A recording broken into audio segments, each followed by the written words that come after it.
मैदान होगा। वो कब होगा?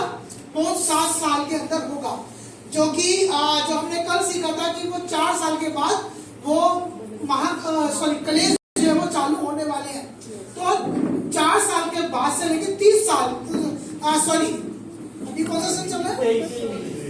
23 के बाद 4 साल के बाद में शुरू होंगे।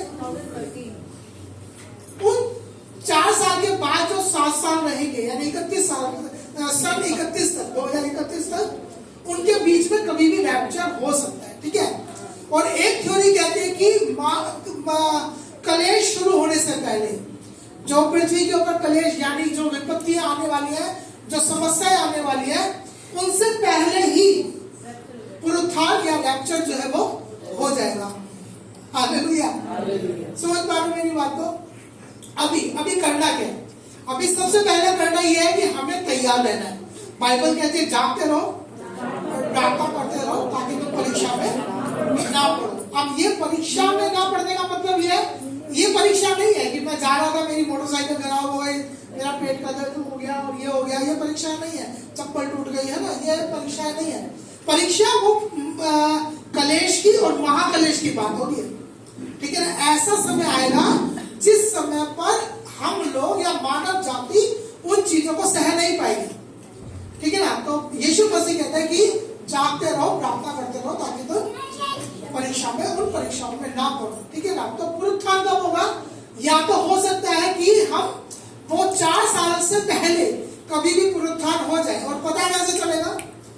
आपको न्यूज में आ जाएगा कि भैया पड़ोसी गायब हो गया, मरा नहीं है, गायब हो गया। रिपोर्ट थाने के अंदर जो है वो, जैसे राशन कार्ड के लिए राशन लेने के लिए लाइन लगती है, ऐसे थाने के बाहर मिसिंग की कंप्लेंट आएगी, मेरी पत्नी गायब हो गई, मेरा पति गायब हो गया। क्योंकि जिन लोगों का पूरा परिवार प्रभु में नहीं है, अगर पूरा परिवार प्रभु में है तो क्या होगा? पूरा परिवार प्रभु में उठा लिया जाएगा। और अगर पूरा परिवार प्रभु में नहीं है तो पत्नी अगर प्रभु में है तो पत्नी उठा ली जाएगी और पति जो है वो, बाइबल क्या कहती है? 2 जन एक खाट पर होंगे और एक उठा लिया जाएगा, और खेत में होंगे, एक उठा लिया जाएगा, पीसते होंगे, चक्कियां पीसी होंगी औरतें, और एक उठा ली जाएगी और एक छोड़ दी जाएगी। तो ये पुनरुत्थान के समय पर होगा। और अगर ये होता है हमारे कलेश से शुरू होने से पहले, तो सब नहीं उठाए जाएंगे। याद रखना, बाइबल कहती है हर एक व्यक्ति प्रभु के राज्य में प्रवेश नहीं करेगा। तो धोखा मत खाना, पूरी संगति अच्छे चरित्र को बिगाड़ देती है। तो अपने आप को क्या करके रखना है? वो संभाल के रखना है। ठीक है ना। 10 तो आ जाती, और जब यीशु मसीह आया, किस समय पे आएगा नहीं पता, है ना। वो घड़ी कोई नहीं जाता। यीशु मसीह क्या बोलते हैं? घड़ी मतलब वो समय, वो कौन सा 11 बजे 12 बजे।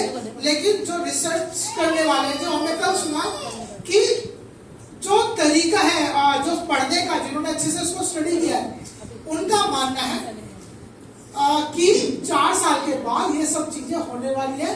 और उस 7 साल के महाकलेश के बाद यीशु मसीह कभी भी आ सकते हैं। तो हमें सबसे पहले क्या रहना है? तैयार रहना है इन 4 सालों के लिए। ठीक है ना। रहना तो हमें हर समय, लेकिन ऐसा ना हो कि प्रभु आ जाए इन 4 सालों के अंदर और हमारा पुनरुत्थान हो जाए। और अभी जो यीशु मसीह जो आएंगे वो पृथ्वी पर नहीं आएंगे, मालूम है? अभी आएंगे सिर्फ बादलों तक, है ना। बादलों तक आएंगे और हम उठा लिए जाएंगे, और हम कहाँ मिलेंगे?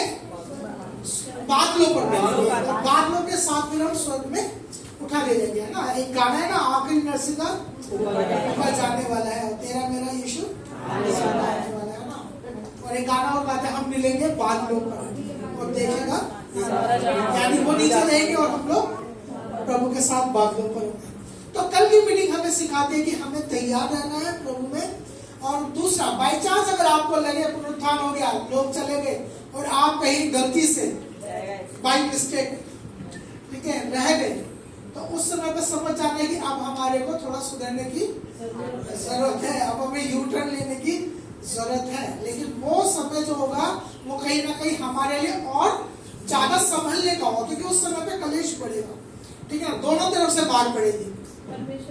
ठीक है, परमेश्वर की ओर से भी पड़ रही होगी, और जो मनुष्य है या शैतान जो पृथ्वी पर, जिसको एंटी क्राइस्ट बोला जाता है, उसकी तरफ से।